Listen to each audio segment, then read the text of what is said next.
les images de Belgorod, on va voir d'autres images encore à Belgorod, ce qui se passe dans cette ville, il faut rappeler la géographie, on est là vraiment dans la Fédération de Russie, mais on est aux portes même de l'Ukraine. La ville blanche, Voilà. Belgorod. Tout de même, pour les Russes, c'est un constat d'échec terrible pour leur sécurité. Ils n'arrivent pas à défendre leurs propres frontières alors qu'ils envahissent l'Ukraine. Mais ça, c'est pas nouveau. Là. Ça a commencé déjà. Regardez, je me souviens, la base de Kaki en Crimée, elle avait été attaquée déjà en août 22.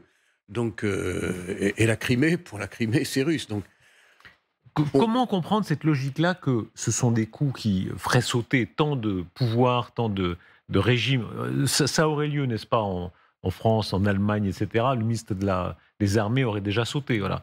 oui, Là, pas le gouvernement français, le ministre des Armées. ça dépend de l'époque. Mais en tout cas, là, visiblement, la Russie politique, la Russie poutinienne, évidemment, elle a des moyens de répression intérieure, mais elle accuse ces coups-là. Bon, parce qu'elle a le cuir dur, et puis elle a d'autres préoccupations, quoi. C'est pas ça qui va faire flancher leur volonté. Voilà. Comment est-ce que vous expliquez que Poutine ne soit pas quand même un peu plus impopulaire? Il y a un certain nombre de problèmes économiques, parce qu'il ne faut pas les sous-estimer non plus. Il y a un certain nombre de problèmes économiques. Est-ce que là, petit à petit quand même, l'érosion va avoir lieu? On connaît l'exemple de l'Iran, par exemple, des sanctions depuis 1979. Dans l'aviation, par exemple, petit à petit, l'Iran a été touché. Et aujourd'hui, l'aviation russe a de grands problèmes aussi. Je connais assez l'économie russe. L'économie russe, elle a une croissance de 3,5. C'est pas le collègue. Le budget de défense de la Russie a été multiplié par 3 depuis 21. Et donc, c'est énorme. C'est 30% du budget, 6% du PIB. Donc, ça fait... J'ai écouté Poutine le 14 décembre. Il s'est targué, il n'y a pas de chômage. Il y a 2,9. Mais c'est-à-dire, rien que le ministre adjoint du commerce dit que dans l'industrie de la défense, il manque 400 000 ingénieurs et techniciens. C'est énorme. Il l'a dit lui-même. Et vous savez, sur le million de réfugiés qui sont partis, il y a une partie qui sont revenus. Parce que ils s'adaptent pas. Et en même temps, ils trouvent maintenant des jobs très rémunérateurs. Tous les informaticiens ingénieurs qui sont partis dans le million, on ne sait pas très bien, c'est caché tout ça, mais ils reviennent parce qu'ils sont payés 3 000 à 4 000 $. Parce que justement, ils sont indispensables. Et donc, on leur dit maintenant, bon, t'as pêché, mais maintenant... Vous voyez. Donc, l'économie russe, elle fonctionne à plein. Elle détourne les sanctions, on l'a vu. Les diamants, par exemple, sanctions, mais ça va être taillé à Bombaï. Et puis, ça va revenir. Eugène Berg, je recommande votre livre, Ukraine, février 2023, édition Hémisphère. Merci beaucoup d'avoir été notre invité. On entend ici la sirène de Belgorod. Vous nous avez rejoint, colonel Goya, merci beaucoup. On va l'entendre ici peut-être encore plus fortement. Cette sirène, le fait qu'en territoire russe, aujourd'hui, quand même là, c'est un coup terrible que les Russes subissent. Ah, c'est pas nouveau, hein. Encore une fois, ça a été évoqué. La Crimée est frappée depuis quand même pas mal de temps. Même Belgorod a été attaqué à plusieurs reprises. Moscou aussi a été frappé par des drones, des bases, etc. Ce qui est un peu nouveau, là, c'est peut-être l'ampleur de l'attaque aérienne menée par les Ukrainiens et notamment le nombre de victimes. Ça, c'est complètement... de victimes civiles, ça, c'est complètement inédit. 14 morts, 108 blessés. Oui. Pour l'instant, c'est un bilan qui peut encore s'alourdir. On voit d'ailleurs que c'est un débat qui a existé en d'autres temps pendant la Seconde Guerre mondiale. Des civils sont touchés. Alors, est-ce que c'est volontairement ou involontairement? En tout cas, c'est le cas. Oui, alors on ne sait pas, effectivement, on ne sait pas très bien quelle est l'origine de ces morts. Est-ce que ce sont des missiles antiaériens eux-mêmes qui, vous savez, dans le ciel d'une attaque comme ça, vous avez plein de projectiles, des missiles dans tous les sens, qui explosent, certaines sont défaillantes, ça tombe. À mon sens, c'est très probablement accidentel, en réalité. Hein. De la même façon que la plupart des morts ukrainiens dans les frappes n'étaient pas forcément directement visés. Mais ça fait quand même 14 morts. Et ce qui serait extrêmement dangereux pour l'Ukraine, en particulier, ce serait de se lancer on parlait de la Seconde Guerre mondiale notamment, de se lancer dans une sorte de spirale d'action, réaction, représailles, qui en fait concrètement, ne donne pas beaucoup de résultats, sinon satisfaire besoin de vengeance de part et d'autre. C'est un grand problème des guerres. Vous qui êtes très historien des guerres, on se rappelle pendant la Seconde Guerre mondiale, bombarder ou non Berlin, oui. Pour les Alliés, ça a été une question. Est-ce qu'il faut bombarder Berlin? Est-ce qu'il faut bombarder des civils à Berlin? Oui ou non? Parce que, évidemment, comme vous dites, c'est une spirale.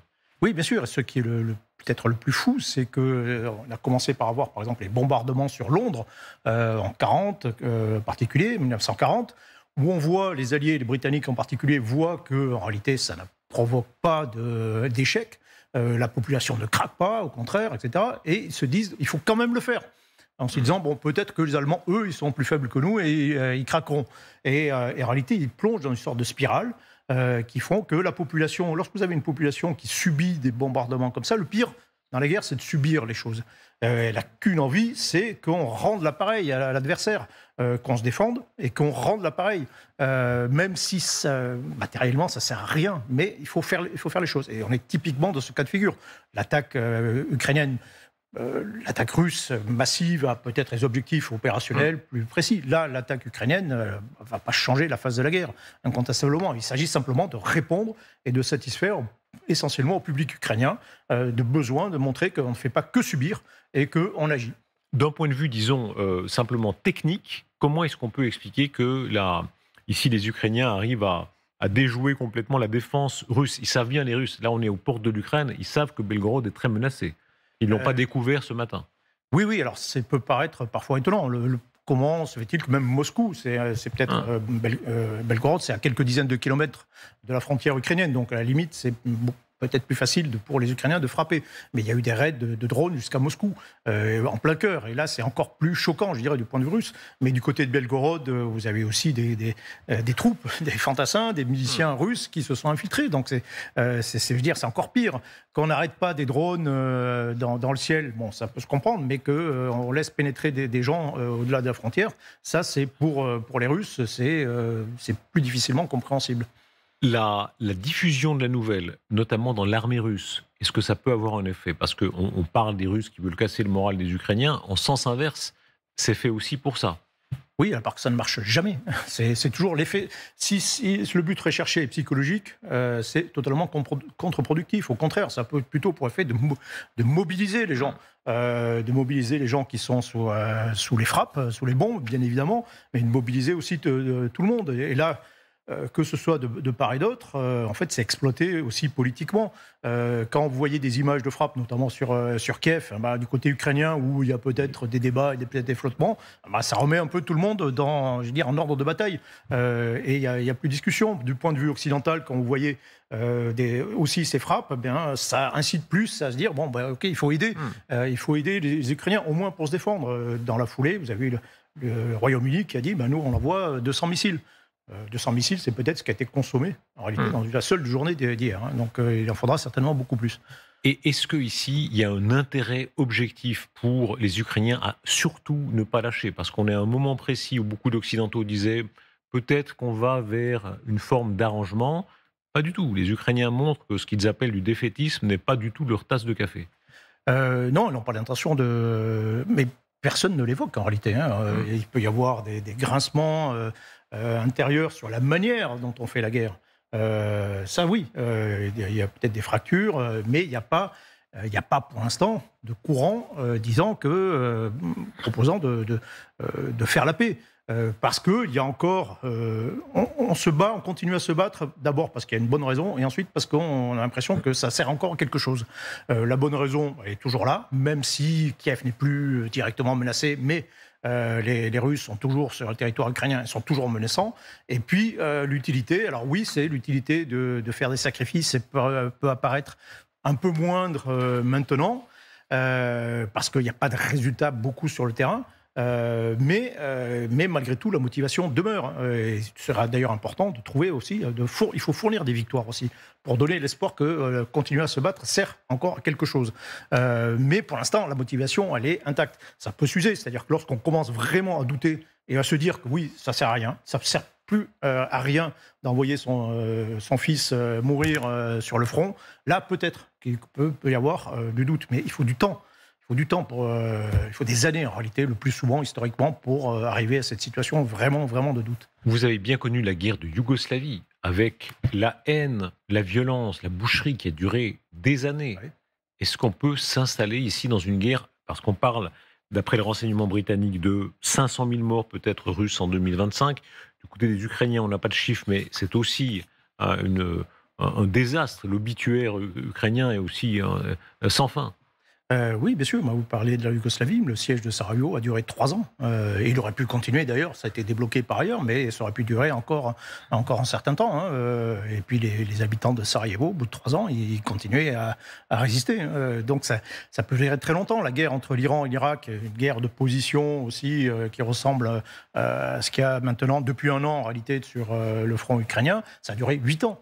Donc, oui, il y a tant que vraiment le doute ne s'installe pas des deux côtés, et qu'il y a au moins un camp qui considère que continuer à se battre, ça vaut le coup, qu'on peut avoir encore des gains, qu'on peut obtenir quelque chose, ça va durer. Mais dans tous les cas de figure, même si les combats s'arrêtaient, même s'il y avait des négociations, on fait la paix, etc., est-ce que vous imaginez qu'on serait dans une situation de paix totale sur le territoire? Non, l'Ukraine serait toujours militarisée, serait toujours en train de se réarmer, de se préparer. La menace russe serait toujours là. Et même du côté russe, il y aurait toujours la menace que les Ukrainiens veulent prendre leur revanche.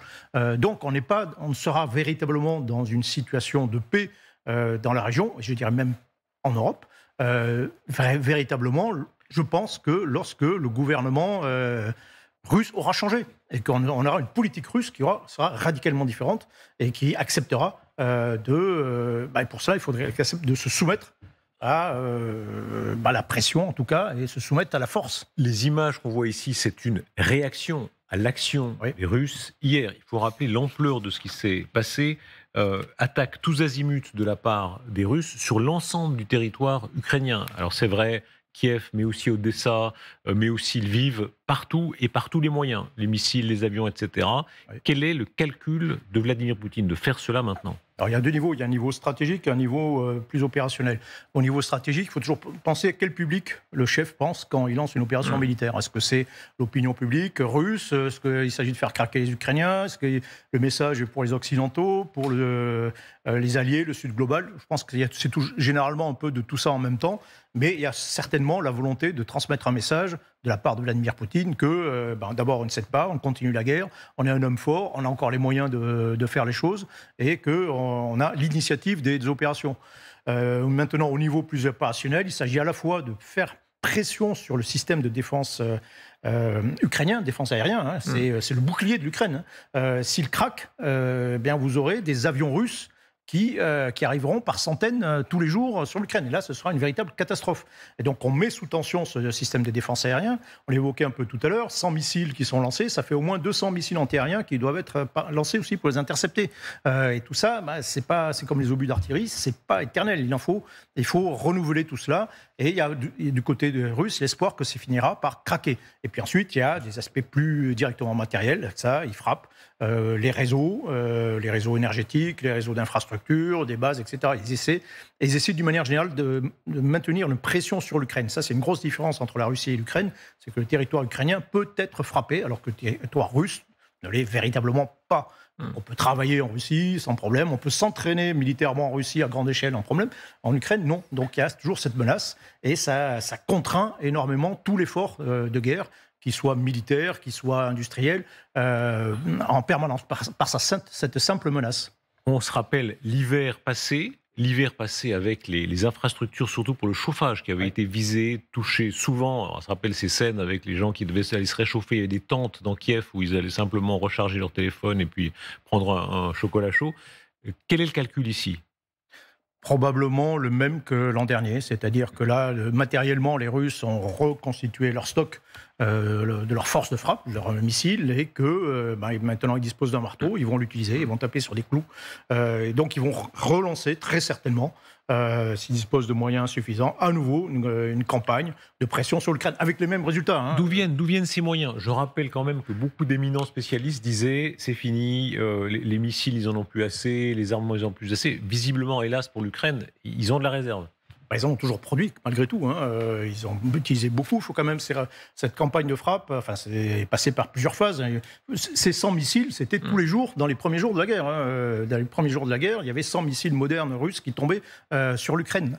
Et puis, ils ont commencé à épuiser leurs stocks. Ils ont utilisé des stocks d'autres missiles qui n'étaient pas faits pour ça, moins précis, donc plus destructeurs, plus meurtriers. Et puis, même avec ça, ils ont utilisé des drones aussi en plus pour compléter ces frappes.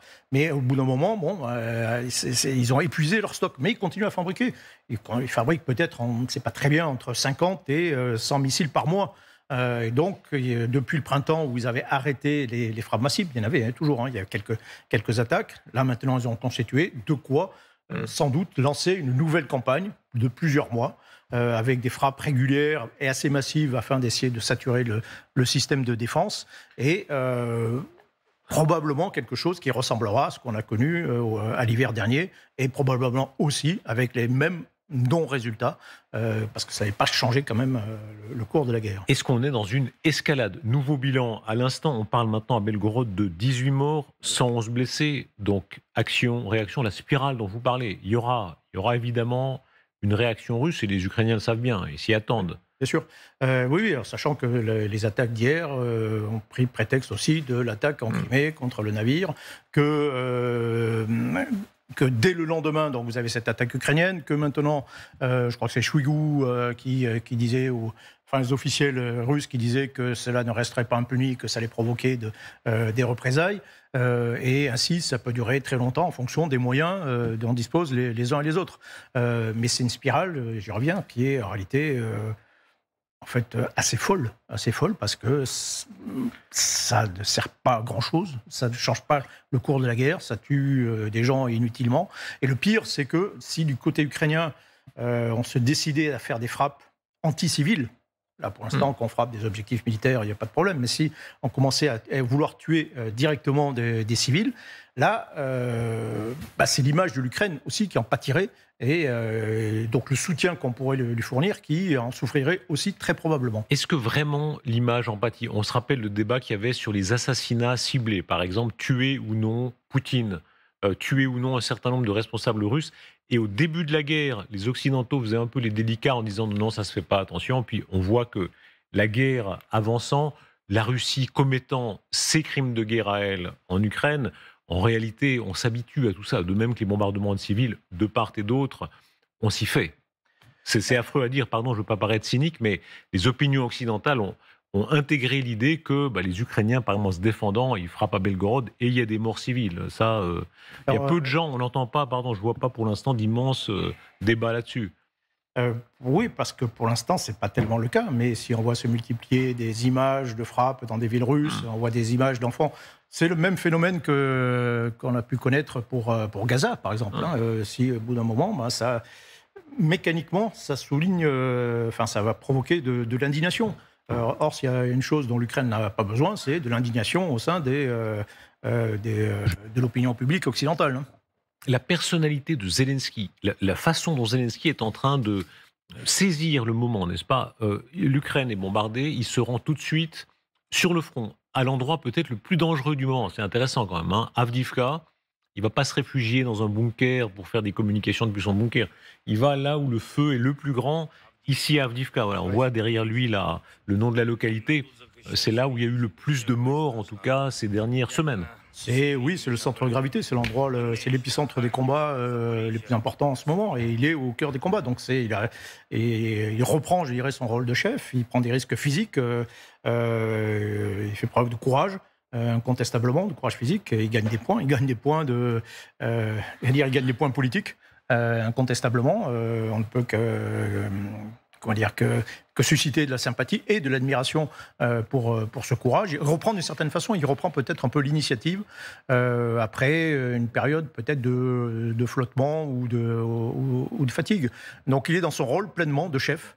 Il montre que c'est lui le patron, que c'est lui le chef des armées, et un bon chef, c'est quelqu'un qui va au premier rang et qui prend des risques.